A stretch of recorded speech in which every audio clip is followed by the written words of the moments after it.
বিসমিল্লাহির রহমানির রহিম। সবজি বাগান নিয়ে আসছে আজকে। সবজি বাগান, এই যে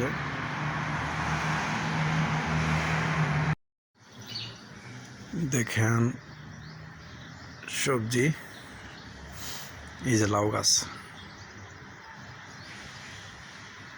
চাইলে মরুর বুকেও যে ফসল ফলানো সম্ভব।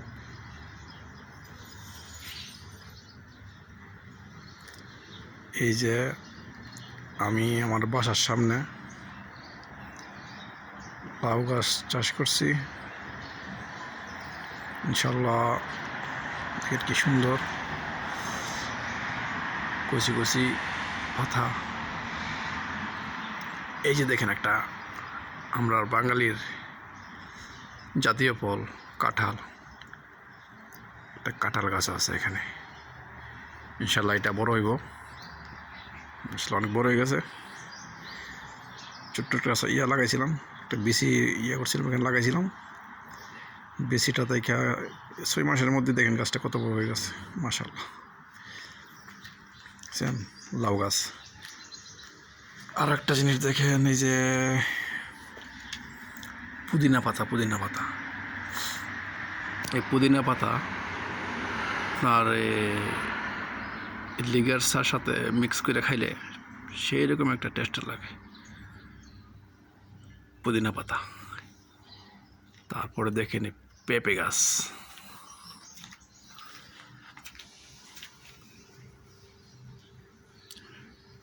যেটুক সময় আমরা পাই চেষ্টা করি বাঙালির ঐতিহ্য যে কৃষিরা দুইটা রাখার জন্য। এখানে আর একটা কাঁঠাল গাছ আছে, 2টা কাঁঠাল গাছ রোপণ করছি। এই যে দেখেন একটা বেগুন গাছ আছে, আর একটা অ্যালোভেরা গাছ আছে, তারপরে ফুলের গাছ আছে। চেষ্টা করি আমরা একটা কিছু করার জন্য, ফুল ফল সবজি এগুলা করার জন্য চেষ্টা করি।